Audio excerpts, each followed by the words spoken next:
I think it's obvious for everybody that we are not doing enough to prevent these tragic events on an EU level.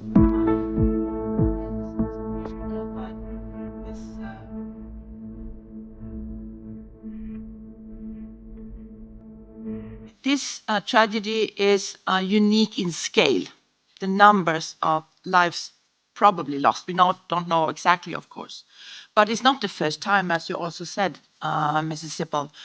We have seen this several times.